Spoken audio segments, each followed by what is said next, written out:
비가 와도 눈이 와도 사랑합니다. 네. 교회 안에는 신앙생활을 하는 여러 부류가 있습니다. 신앙의 연수가 오래된 분들도 계시고 이제 막 신앙생활을 하시는 분들도 계십니다. 그리고 신앙에 불이 붙어서 열심히 신앙생활을 하는 분들도 있습니다. 그런데 교회를 섬기다 보면 하나님께서 각자에 맞는 은혜를 주시는 것을 보게 됩니다. 여러분, 그러면 하나님께서 각 성도들에게 주시는 은혜는 무엇일까요? 주보 3면에 있는 말씀 노트를 같이 보겠습니다. 첫째, 성도들에게 주어진 축복이 있습니다. 12절부터 14절을 같이 한번 읽어보겠습니다. 시작. 자녀들아, 내가 너희에게 쓰는 것은 너희 죄가 그의 이름으로 말미암아 사함을 받았으며, 아비들아, 내가 너희에게 쓰는 것은 너희가 태초부터 계신 일을 알았으며, 청년들아, 내가 너희에게 쓰는 것은 너희가 악한 자를 이기었습니다. 아이들아, 내가 너희에게 쓰는 것은 너희가 아버지를 알았으며, 아비들아, 내가 너희에게 쓴 것은 너희가 태초부터 계신 이를 알았으며, 청년들아, 내가 너희에게 쓰는 것은 너희가 강하고 하나님의 말씀이 너희 안에 거하시며 너희가 흉한 자를 이기었습니다. 우리가 읽은 세 구절 안에는 사도 요한이 편지를 쓰는 세 부류의 대상이 등장을 합니다. 먼저 12절에서요, 자녀들이라는 말을 찾아보겠습니다. 그리고 13절에서 아비들과 청년들이라는 말을 찾아보겠습니다. 여러분, 이것이 14절에서 다시 한번 반복이 되는데, 아이들, 그리고 아비들, 그리고 청년들이라는 말이 다시 한번 등장을 합니다. 여러분, 그런데 여기서 12절에서 자녀들이라는 말과 14절의 아이들이라는 말이 같은 말이기 때문에 지금 사도 요한이 편지를 쓰는 대상은 자녀들과 아이들과 청년들을 대상으로, 교회 안에 있는 이 세 부류를 대상으로 편지를 쓰고 있는 것입니다. 여러분, 그러면 이들에게 주어진 축복은 무엇일까요? 첫째는 자녀들에게 주어진 축복입니다. 먼저 자녀들은 누구일까요? 요한일서에서는 자녀들이라는 말이 모두 7번에 걸쳐서 등장을 하는데, 여기서 자녀들은 사도 요한이 목회를 했던 교회의 모든 성도들을 가리키는 말입니다. 그런데 오늘 본문에서 자녀들은 이중적인 의미를 가지고 있는데, 지금 말씀드렸던 것처럼 요한이 목회를 했던 교회의 모든 성도들을 가리키기도 하고, 그리고 오늘 본문에서는 이제 막 예수님을 영접하고 교회를 다니기 시작한 성도들, 즉 영적인 어린아이와 같은 성도들을 말하기도 합니다. 여러분, 그러면 교회 안의 자녀들에게 주어진 축복은 무엇일까요? 12절을 보겠습니다. 자녀들아, 내가 너희에게 쓰는 것은 너희 죄가 그의 이름으로 말미암아 사함을 받았으며, 하나님의 자녀들에게 주어지는 첫 번째 축복은 죄사함의 축복입니다. 둘째는 14절이 나오는데요. 아이들아, 내가 너희에게 쓴 것은 너희가 누굴 알았습니까? 하나님 아버지를 알았으며, 하나님의 자녀들에게 주어지는 두 번째 축복은 하나님을 아는 축복입니다. 주보의 자녀들 옆에다가 죄사함의 축복, 그리고 하나님을 아는 축복이라고 적어보겠습니다.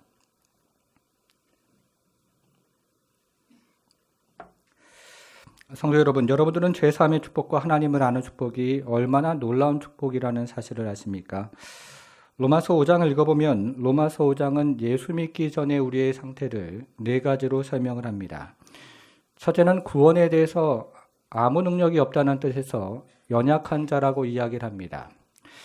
둘째는 우리가 하나님을 대적한 자라는 뜻에서 경건치 못한 자라고 이야기하고, 셋째는 하나님의 아니라 우리가 원하는 길로 간다는 의미에서 죄인이라고 이야기합니다.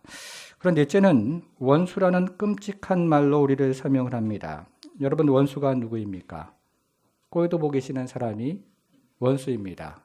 보기만 해도 치가 떨리는 사람이 원수입니다. 그래서 하늘에 사무치도록 한이 맺히게 한 원수를 철천지 원수라고 말을 합니다. 여러분, 그런데 하나님이 이 철천지 원수인 우리를 사랑해서 하나밖에 없는 아들을 우리에게 보내주시고 십자가에 죽으심으로 우리를 구원하시는 것입니다. 여러분들은 이 놀라운 사랑이 이해가 되십니까? 그러니 죄사함의 축복과 하나님을 아는 축복이야말로 우리 인생 가운데 펼쳐지는 가장 커다란 축복인 것입니다. 복음을 듣고 예수를 믿는 축복이야말로 우리 인생의 가장 큰 축복이라는 말씀입니다. 성도 여러분, 복음 듣고 예수 믿는 축복이 가장 큰 축복임을 믿으시기를 바랍니다. 이것이 자녀들에게 주어진 축복입니다. 둘째는 아비들에게 주어지는 축복입니다. 먼저 오늘 본문에 등장하는 아비들은 누구일까요? 어떤 성경학자들은 오늘 본문에서 말하는 아비들이 영적인 성숙을 이룬 그리스도인이라고 말하기도 하고, 어떤 성경학자들은 교회의 장로들이라고 말하기도 합니다. 어떤 정의를 따르든지 간에 여기에 등장하는 아비들은 남을 가르칠 정도로 성숙한 신앙을 가진 사람들입니다. 그런데 여기서 우리가 알아야 할 것은 아비들이라는 호칭이 남자 성도들뿐만 아니라 여자 성도도 포함한다는 사실입니다. 사도 바울이 형제라는 호칭을 사용할 때 남자 성도들뿐만 아니라 여자 성도들을 포함했던 것처럼 여기에 등장하는 아비들이라는 호칭도 남자 성도들과 여자 성도들 모두를 포함하는 호칭이라는 말씀입니다. 여러분, 그러면 아비들에게 주어진 축복은 무엇일까요? 13절을 보겠습니다. 아비들아, 내가 너에게 쓰는 것은 너희가 태초부터 계신 이를 알았음이요. 자, 이어지는 14절도 보겠습니다. 아비들아, 내가 너희에게 쓴 것은 너희가 태초부터 계신 이를 어떻게 했습니까? 알았음이요. 아비들에게 주어진 축복도 하나님을 아는 축복입니다. 주보에 아비들 옆에다가 하나님을 아는 축복이라고 적어보겠습니다. 이것은 자녀들에게 하나님을 아는 축복이 주어진 것처럼 아비들에게도 하나님을 아는 축복이 주어진 것입니다. 여러분, 이것은 신앙생활을 지금 시작한 그리스도인이나 신앙생활이 성숙한 그리스도인이나 동일한 축복을 누린다는 말씀입니다. 그래서 자녀들에게 하나님을 아는 축복이 주어진 것처럼 아비들에게도 하나님을 아는 축복이 주어진 것입니다. 여러분, 그런데 여기에는 어떤 차이가 있습니다. 13절을 다시 보겠습니다. 아비들아, 내가 너희에게 쓰는 것은 너희가 태초부터 계신 이를 알았으며, 14절도 보겠습니다. 아비들아, 내가 너희에게 쓰는 것은 너희가 태초부터 계신 이를 알았으며, 자녀들에게는 단지 아버지를 알았으며 라고 말을 하는데 아비들에게는 태초부터 계신 이를 알았으며 라고 말합니다. 이것은 자녀들이나 아비들 모두가 하나님을 아는 축복을 받았지만 아비들이 더 많이 하나님을 아는 축복을 받았다는 것입니다. 미국의 국민 작가로 불리는 마크 트웨인이 쓴 왕자와 거지라는 소설이 있습니다. 이 소설은 유럽의 전설을 바탕으로 쓴 소설인데 왕자와 거지가 옷을 바꿔 입는 바람에 왕자와 거지의 신분이 바뀌는 그런 일이 벌어지는 이야기로 시작을 합니다. 여러분, 그런데 이와 같은 일이 실제로 벌어진다고 생각을 한번 해보겠습니다. 조선시대의 거지가 왕의 은혜를 입어서 진짜 왕자가 되었다고 생각을 한번 해보겠습니다. 여러분, 거지가 왕자가 되었으니까 얼마나 좋겠습니까? 신분이 변한 것입니다. 그런데 그 거지는 신분만 달라지는 것이 아니라 이제 왕자의 신분을 가지고 여러 가지 특권을 사용할 수가 있는 그런 특권을 누리게 됩니다. 여러분, 거지가 왕자의 특권을 누리고 살아가니까 얼마나 좋겠습니까? 이전과는 다른 그런 특권을 누리며 살아가는 것입니다. 이것은 우리의 신앙생활도 마찬가지입니다. 처음 예수를 믿으면 신분이 달라집니다. 마귀의 자녀에서 하나님의 자녀로 달라지는 것입니다. 이것이 오늘 본문에서 자녀가 누리는 특권이라고 말할 수 있습니다. 그런데 우리는 신분만 달라지는 것이 아니라 그 신분을 가지고 하나님의 영광 안에 있는 무한한 은혜를 끌어다 사용할 수 있는 그런 은혜를 경험하는 사람들이 됩니다. 말씀을 읽으면서 경험하는 은혜, 기도하면서 누리는 은혜, 예배를 드리면서 그리고 찬송을 하면서 경험하는 은혜가 있습니다. 그리고 하나님의 영광을 바라고 즐거워하는 은혜도 있고 하나님께서 성도의 인생을 마지막까지 견인하시는 은혜도 경험하고 고난 가운데 하나님께서 피할 길을 주시는 놀라운 은혜들을 경험하는 것입니다. 이 세상에서 경험할 수 없는 하나님의 놀라운 은혜를 우리는 경험할 수 있는 것입니다. 그래서 아비들에게는 태초부터 계신 이를 알았다고 말을 하는 것입니다. 자, 셋째로 청년들에게 주어지는 축복입니다. 여러분, 오늘 본문에 등장하는 청년들은 누구일까요? 오늘 본문에 등장하는 청년들은 영적 지각이 충분히 성숙한 그리스도인들을 이야기합니다. 영적으로 준비된 그리스도인을 말하고 있는 것입니다. 그러면 청년들에게 주어진 축복은 무엇입니까? 13절 하반절을 보겠습니다. 청년들아, 내가 너에게 쓰는 것은 너희가 누구를 이겼습니까? 악한 자를 이기었습니다. 이어지는 14절 하반절도 보겠습니다. 청년들아, 내가 너에게 쓴 것은 너희가 강하고 하나님의 말씀이 너희 안에 거하시며 너희가 흉악한 자를 이기었습니다. 청년들에게 주어진 축복은 악한 자를 이기는 축복입니다. 여러분 주보에 청년들 옆에다가 영적 승리의 축복이라고 적어보겠습니다.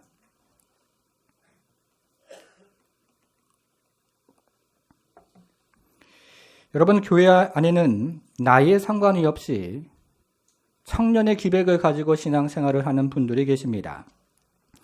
나이는 청년인데 인생을 다 산 노인처럼 아무런 영적인 기백이 없는 신앙생활을 하는 분들이 있는가 반면에 나이는 노년인데도 청년의 기백을 가지고 신앙생활을 하는 분들이 계셔요.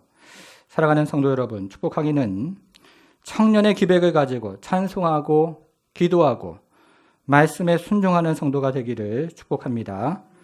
여러분 죽 한 그릇도 못 먹은 사람처럼 신앙생활하지 말고 청년의 기백을 가지고 악한 자를 믿음으로 승리하는 그런 모든 신앙 성도가 되기를 바랍니다.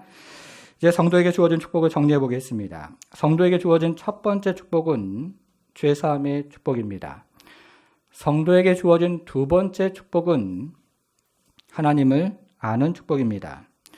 성도들에게 주어진 세 번째 축복은 영적 승리의 축복입니다.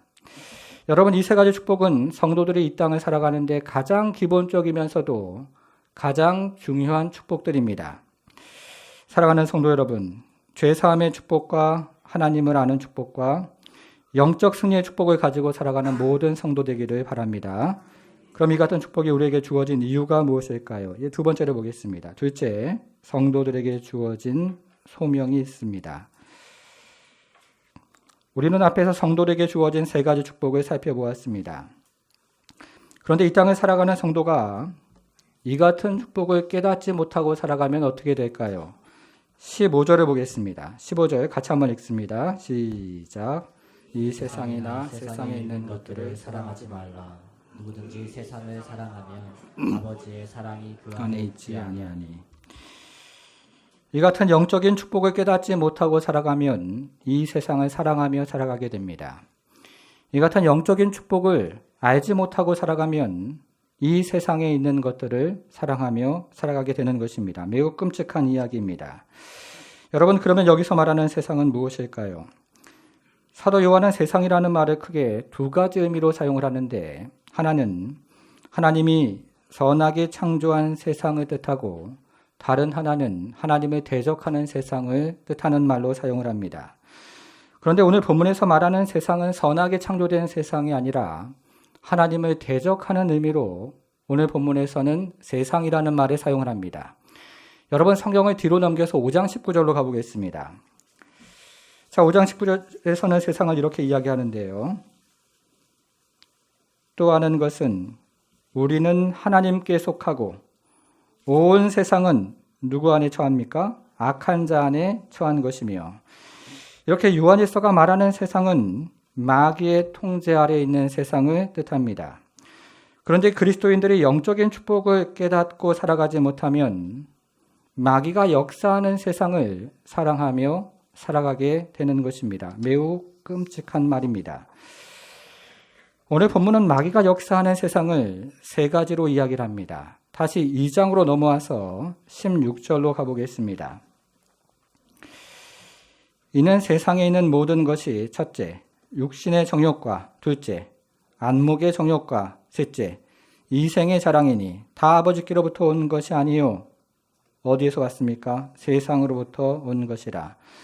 첫째, 육신의 정욕입니다. 여러분, 육신의 정욕이 무엇일까요? 간단하게 말하면 육신의 정욕은 하나님과의 사귐을 방해하는 모든 욕망입니다. 그리고 인간의 영혼을 병들게 하는 모든 욕망입니다. 주보에 육신의 정욕 옆에다가 하나님과의 사귐을 방해하는 욕망이라고 적어보겠습니다. 하나님의 사귐에 방해하는 욕망을 우리는 육신의 정욕이라고 이야기합니다. 예를 한번 들어보겠습니다. 4세기 이집트의 수도사였던 에바그리우스라는 사람이요, 수도를 하다가 큰 깨달음을 얻으면서 7가지 죄악들을 열거했는데, 그 이후로 교회는 1500년의 역사를 통해서 하나님과 사귐을 방해하고 인간의 영혼을 병들게 하는 7가지 죄악을 성찰하며 그것들과 싸우는 지혜를 발전시켜 옵니다. 여러분, 그러면 7가지, 교회 전통에서 이야기하는 7가지 죄악은 무엇일까요? 한번 들어보십시오. 첫째는 교만입니다.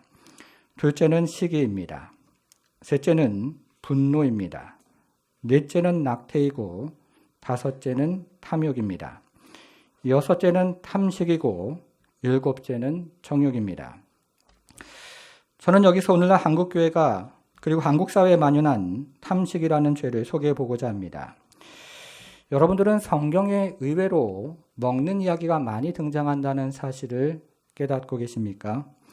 하나님께서 사람을 만드시고 사람에게 처음 선물로 주신 것이 바로 음식이었습니다. 그리고 성경은 우리가 마지막 날에 새 예루살렘에서 생명나무에서 열리는 음식을 먹을 것이라고도 말씀합니다. 그리고 이 같은 음식의 이야기는 성경의 곳곳에 등장을 합니다. 전도서 2장 24절은 이렇게 이야기합니다. 사람이 먹고 마시며 수고하는 것보다 그의 마음을 더 기쁘게 하는 것이 없나니 내가 이것도 본즉 하나님의 손에서 나오는 것이로다. 성경은 하나님이 우리에게 음식을 주신다고 말씀합니다. 여러분, 그런데 성경에는요, 위험한 음식도 있다고 말합니다. 저는 잠시 창세기 25장에 등장하는 에서의 이야기를 나누길 원하는데, 이 창세기 25장을 보면 에서가 지금 막 사냥을 마치고 허기진 배를 움켜쥐고 집으로 돌아옵니다. 여러분, 바로 그때 야곱이 죽을 쓰고 있었습니다. 여러분, 에서가 얼마나 반가웠을까요? 그래서 에서는 이렇게 이야기를 합니다. 25장 30절에 보니까 내가 피곤하니 그 붉은 것을 내가 먹게 하라, 이렇게 이야기를 합니다. 여러분, 우리말 성경에는 그 붉은 것이라는 말이 한 번 등장을 하지만 원문에서는 그 붉은 것 이렇게 반복을 해서 등장을 합니다. 에서가 먹는 것을 본 순간 너무나 기쁜 나머지 자신도 모르는 사이에 2번의 탄성을 질렀던 것입니다. 그리고 이렇게 이야기합니다. 내가 먹게 하라. 그런데 이 말이 원문에서는 매우 재미있습니다. 원문에서는 음식을 쑤셔넣게 하라, 이런 말로 이해가 됩니다. 붉은 죽을 쑤셔넣게 빨리 달라는 것입니다. 여러분, 우리는 이 사건의 결말을 잘 알고 있습니다. 결국 에서는 죽 한 그릇에 장자권을 팔아넘깁니다. 여러분, 그런데 당시 장자권이라는 것은 그 가게의 영적 제사장이 되는 권리를 의미하는 것이었는데, 하나님께서 한 집안을 축복하실 때 장자를 먼저 축복을 하시고 그 장자를 통해서 주변에 있는 사람들을 축복하시는 것입니다. 이렇게 장자권은 영적 제사장이 되는 권리를 의미했습니다. 여러분, 그런데 이렇게 중요한 장자의 권리를 어떻게 죽 한 그릇에 팔 수가 있다는 말입니까? 이거 관련해서 알렉산더 화이트라는 사람이 매우 중요한 통찰을 제공합니다. 어느 누구도 그 자리에서 즉시 장자권을 팔지는 않습니다. 그 권리를 판 자는 공개적으로 그렇게 하기 전에 이미 마음속으로 많이 팔아온 자입니다. 그는 다른 사람에게 장자권을 헐값으로 넘기기 전에 이미 그것을 수없이 소리 여기고 값없이 여겨온 것입니다. 모든 사람들은 알고 있었습니다. 에서의 장자권은 누구든지 흥정만 잘하면 살 수 있었다는 것을 말입니다. 이삭이 알았고 리브가가 알았고 야곱도 알았습니다. 야곱은 적당한 기회를 포착하기 위해서 그의 형을 오랫동안 눈여겨본 것입니다. 여러분, 에서는 하나님에 대해서 들어보지 못한 사람이 아니었습니다. 그의 아버지는 이삭이었고 그의 할아버지는 믿음의 조상인 아브라함이었기 때문입니다. 그러나 에서는 계속되는 영적인 싸움에서 졌습니다. 에서는 장자권을 죽한 그릇과 바꾸기 이전부터 하나님의 말씀과 육신의 소욕이 충돌하는 영적 싸움이 일어나면 영적인 싸움을 포기했던 것입니다. 여러분, 에서라고 처음부터 장자권을 소홀히 여기지는 않았을 것입니다. 그러나 하나님의 말씀과 육신의 소욕이 충돌하는 영적 싸움이 일어날 때마다 한 번 타협을 하고 두 번 타협을 하면서 자신의 영혼을 조금씩 팔아넘기기를 시작했던 것입니다. 이것을 창세기 25장 34절은 이렇게 이야기를 합니다. 야곱이 떡과 팥죽을 에서에게 주며 에서가 먹으며 마시고 일어나갔으니 에서가 장자의 명분을 가볍게 여겼더라. 여기에서 에서가 평소에 무엇에 관심이 있었는지를 우리는 잘 깨닫게 됩니다. 에서가 평소에 먹는 것과 마시는 것에 관심이 있었지만 에서는 평소에 장자의 명분에는 관심이 없었던 것입니다. 먹고 마시는 것에는 관심이 있었지만 장자의 명분에는 관심이 없는 것이 바로 에서였던 것입니다. 그래서 에서는 이렇게 이야기합니다. 32절에 보니까요. 같이 한번 읽어보겠습니다. 시작. 내가 죽게 되었으니 이 장자의 명분이 내게 무엇이 유익하리요? 에서는 내가 죽게 되었으니 장자의 명분이 내게 무엇이 유익하리요? 이렇게 말합니다. 성도 여러분, 혹시 여러분 중에서도 이런 고백을 하지는 않습니까? 일터에서 진급의 문제가 걸리면 회식 자리에서 주는 술이나 음식을 다 받아 먹으면서 내가 죽게 되었으니 이 장자의 명분이 내게 무엇이 유익하리요? 이렇게 말하는 분은 없습니까? 자녀들이 학교 문제가 걸리면 교회 예배를 빼먹으면서도 내가 죽게 되었으니 장자의 명분이 내게 무엇이 유익하리요? 이렇게 가르치는 분은 없습니까? 그리고 먹고 사는 문제가 걸리면 교회 직분을 팽개치면서 내가 죽게 되었으니 이 장자의 명분이 내게 무슨 유익이 있으리요? 이렇게 말하는 분은 안 계십니까? 먹고 사는 문제가 눈앞에 있는데 영적 제사장의 직분이 무슨 소용이란 말입니까? 먹고 사는 문제가 당장 내 앞에 펼쳐져 있는데 교회 직분이 무슨 소용이란 말일까요? 여러분, 그러면서 우리는 그 자리에서 영혼을 팝니다. 그리고 그 자리에서 영혼의 거래가 이루어지는 것입니다. 자, 이제 둘째는 안목의 정욕입니다. 여러분, 안목의 정욕은 무엇일까요? 이 도드라는 성경학자는 안목의 정욕을 이렇게 말합니다. 안목의 정욕이란 진정한 가치를 추구하지 않고 사물의 겉모양에 지배되는 경향이라고 말합니다. 여러분, 안목의 정욕 옆에다가 사물의 겉모습에 지배되는 경향 이렇게 적어보겠습니다. 말이 좀 어려운데요. 사물의 겉모습에 지배되는 경향 이렇게 한번 적어보겠습니다. 자, 이것을 요한일서 1장 1절은 이렇게 이야기를 합니다. 성경을 앞으로 가서요. 요한일서 1장 1절로 가보겠습니다. 자, 요한일서 1장 1절을 같이 한번 읽어볼게요. 시작. 태초부터 있는 생명의 말씀에 관하여는 우리가 들은 바요, 눈으로 본 바요, 자세히 보고 우리의 손으로 만진 바라. 여러분, 이 말씀을 다시 한번 자세히 같이 한번 보겠습니다. 여기서 눈으로 본 바라는 말은 겉모습을 보았다는 말로 되어 있습니다. 그런 뜻입니다. 여러분, 그런데 그 다음에 이야기하는 자세히 보고라는 말은 겉모습 너머에 있는 진정한 가치를 깨달았다는 말입니다. 그래서 사도 요한은 예수님의 겉모습만 본 것이 아니라 예수님이 하나님이신 것을 보았던 것입니다. 하늘로부터 계시된 진정한 가치를 보았던 것입니다. 여러분, 그런데 우리가 안목의 정욕에 사로잡히면 어떻게 될까요? 우리가 안목의 정욕에 사로잡히면 이 세상의 겉모습만 보게 됩니다.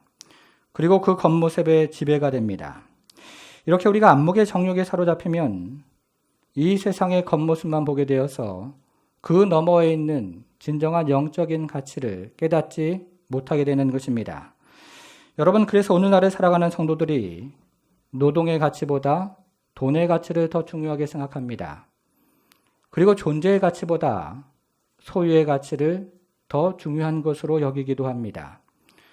그리고 영적인 가치보다 물질적인 가치를 더 추구하며 이 세상을 살아가기도 하는 것입니다. 이렇게 안목의 정욕에 사로잡히면 이 세상의 겉모습의 지배를 당해서 그 너머에 있는 진정한 영적 가치에 눈을 뜨지 못하고 살아가는 것입니다. 보이는 대로 그렇게 살아가는 것입니다. 여러분, 세 번째는 이생의 자랑입니다. 이생의 자랑은 무엇일까요? 사도 요한이 이야기하는 이생의 자랑은 소유와 행함에 대한 자랑입니다. 이생의 자랑 옆에다가 소유와 행함에 대한 자랑이라고 적어보겠습니다. 여러분, 그런데 우리가 앞에서 등장한 두 가지 세상적인 욕망은 모두 정욕이라는 말로 표현이 되었는데, 여기에 이번에 등장하는 세상적인 욕망은 자랑이라는 말로 설명이 되어 있습니다. 성도 여러분, 여러분들은 무엇을 자랑하며 살아가고 있습니까? 우리는 이 세상을 살아가면서 우리가 소유하고 있는 것을 자랑하고 싶은 마음이 있고, 우리의 지위를 자랑하고 싶은 마음이 있습니다. 나에게 자랑할 것이 없으면 내 자식이라도 자랑을 하고 싶습니다. 내 자식이 살고 있는 큰 집, 그리고 내 자식이 타고 다니는 큰 차, 그리고 내 자식의 직업도 자랑하고 싶습니다. 그런데 그것도 자랑할 게 없으면 내 자식이 서울의 강남에 사는 것이라도 자랑을 하고 싶습니다. 그러다가 나이가 들면 그 자랑이 손주 자랑으로 이어집니다. 그래서 할머니, 할아버지들은요, 손주가 돌이 지나서 걸음마를 하는 것은 너무나 당연한데 운동신경이 좋다고 이야기를 하면서 축구 선수를 시켜야 된다고 그렇게 자랑을 합니다. 그리고 3살이 되어서 말을 시작하는데도 천재라고 그렇게 자랑을 하는 것입니다. 머리가 크면 든 게 많다고 자랑을 하고 머리가 작으면 두상이 예쁘다고 자랑을 합니다. 여러분, 그래서 우리가 인생을 사는 동안 자기 자랑을 하다가 그 미천이 떨어지면 자식 자랑을 하다가 또 그 미천이 떨어지면 손주 자랑으로 인생을 마치는 것입니다. 결국 다른 사람과 끊임없이 비교를 하면서 자기 자랑을 하다가 인생을 마친다는 것입니다. 여러분, 그런데 이 같은 자랑의 본질은 무엇일까요? 화면을 통해서 잠언 18장 10절, 11절 말씀을 같이 한번 읽겠습니다. 시작. 여호와의 이름은 견고한 망대라. 의인은 그리로 달려가서 안전하니라. 부자의 재물은 그의 견고한 성이라. 그가 높은 성벽같이 여기느니라. 여러분, 의인은 누구에게서 달려가 안전함을 얻습니까? 여호와 하나님이십니다. 여러분, 그러면 부자는 누구에게 달려가서 안전함을 얻습니까? 재물이라고 이야기합니다. 그래서 소유를 자랑하는 것은 나는 하나님이 아니라 재물이 필요합니다, 이렇게 고백하는 것입니다. 나는 하나님이 아니라 재물을 의지합니다, 이렇게 고백을 하는 것입니다. 그래서 오늘날의 성도들이 먹고 살만한데도 끊임없이 소유욕에 매달려 살아가고 있습니다. 그래서 온전한 11조를 드리지도 못하고 이웃과 물질을 나누지도 못합니다. 이생의 자랑에 사로잡힌 것입니다. 여러분, 그러면 이 같은 육신의 정욕, 안목의 정욕, 이생의 자랑은 어디에서부터 시작되는 것일까요? 이제 적용을 한번 해보겠습니다.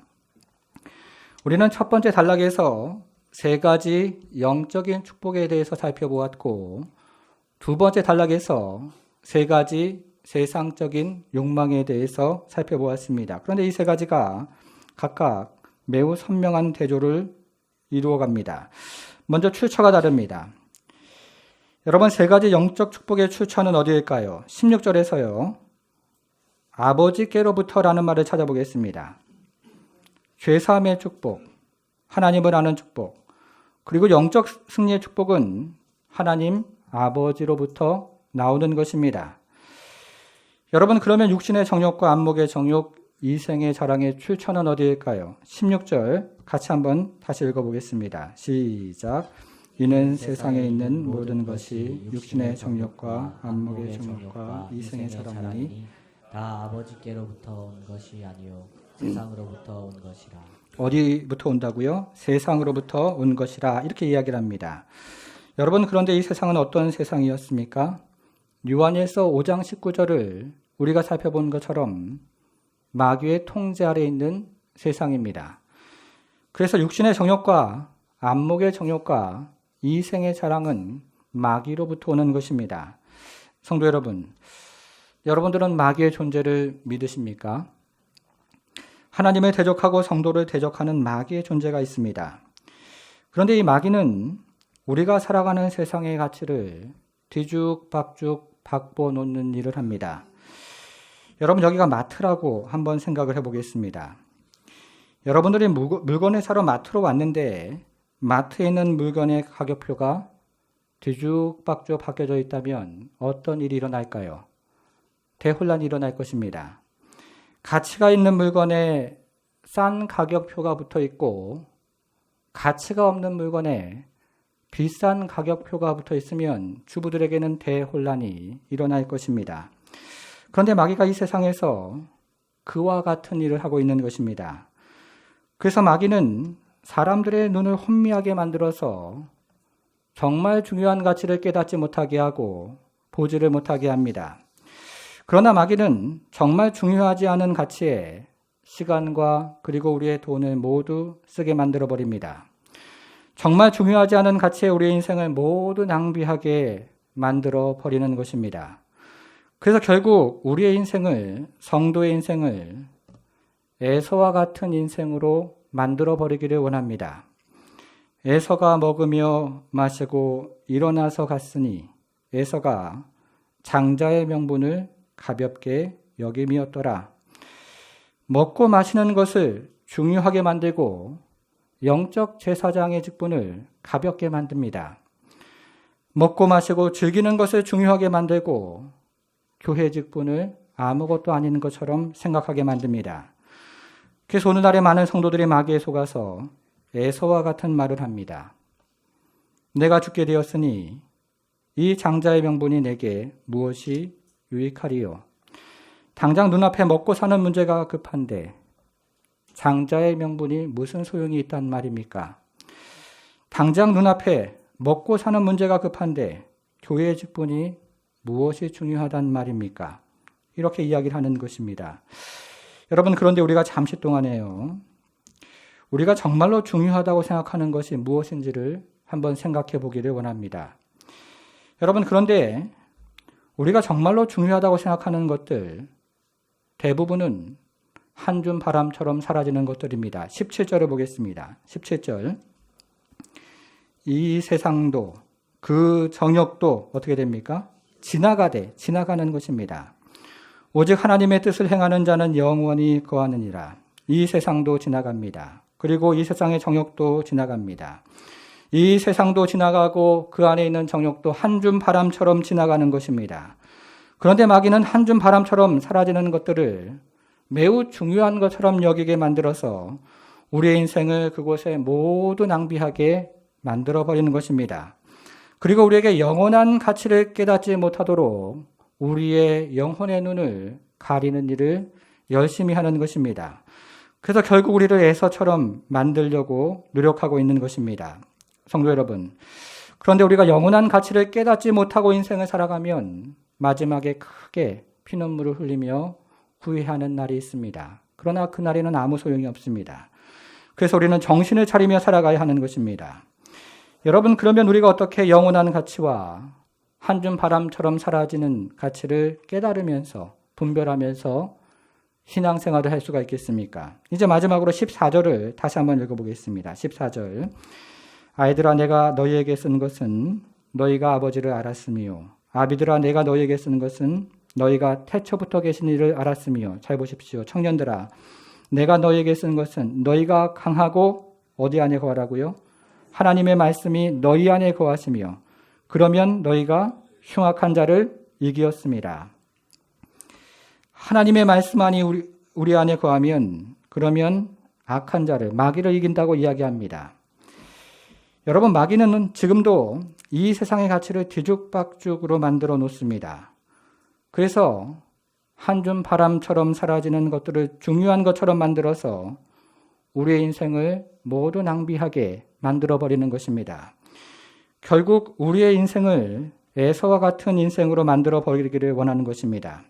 여러분, 그런데 하나님의 말씀이 우리 안에 거하면 어떤 일이 생기냐면 우리가 영원한 가치를 사모하기를 시작합니다. 그것이 무엇인지는 정확하게 모르겠는데 하나님의 말씀이 교회 안에 거하고 하나님의 말씀이 성도 안에 거하고 하나님의 말씀이 우리 안에 거하면 그것이 정확하게 무엇을 뜻하는 것인지는 잘 모르지만 영원한 가치를 사모하는 마음이 우리 가운데 조금씩 생기기를 시작합니다. 여러분, 그리고 하나님의 말씀이 우리 가운데 거하면 금방 사라지는 것들, 그리고 한 줌 바람처럼 왔다가 지나가는 것들에 대해서 꺼려지게 됩니다. 멀리하게 됩니다. 그것들이 의미 없는 것들이라는 것을 깨닫게 되고 가치 없는 것들이라는 것을 우리도 모르는 사이에 깨닫게 되어서 그것들을 밀어버리는 인생을 우리가 살아가게 되는 것입니다. 이렇게 하나님의 말씀이 우리 안에 거하면 하나님이 사랑하는 것을 우리도 사랑하게 되고 하나님이 싫어하는 것을 우리도 싫어하게 되는 놀라운 은혜를, 그리고 영적인 능력을 우리가 경험을 하게 되는 것입니다. 성도 여러분, 그래서 우리는 성경 공부를 하고 제자 훈련을 하는 것입니다. 여러분, 그런데 한번 생각을 해보십시오. 성경 공부를 하는 것, 그리고 제자 훈련하고 사역 훈련하는 것, 별로 급한 것 같지가 않습니다. 그리고 그것은 별로 중요하게 생각되지도 않습니다. 그래서 자꾸 뒤로 미루는 것입니다. 여러분, 그러나 언제까지 미룰 수 있다고 생각을 하십니까? 더 이상 미루지 말고 빨리 시작을 하셔야 합니다. 성도 여러분, 올해 우리는 자녀들과 함께 성경을 읽는 것이 목표입니다. 여러분, 혹시 1월 달에 자녀들과 함께 혹은 혼자 성경 읽기를 시작했는데 딱 2주 하고 지금 중단을 하신 분이 계시다면 다시 시작을 하시기를 바랍니다. 여러분, 자녀들과 함께 성경을 읽어야 이 험한 세상을 살아가면서 정말 가치 있는 것이 무엇이고 정말 버려야 할 것이 무엇인지를 자녀들이 깨닫고 분별하게 됩니다. 그리고 우리가 그런 가치를 가지고 살아가고 영원한 것을 사모하며 살아가는 것입니다. 그래서 우리는 다시 성경을 읽기를 원하고 하나님의 말씀 가운데 세상을 분별해서 결국에는 악한 자를 대적하는 그런 청년의 신앙을 가지고 살아가는 모든 성도들이 되기를 주님의 이름으로 축복합니다.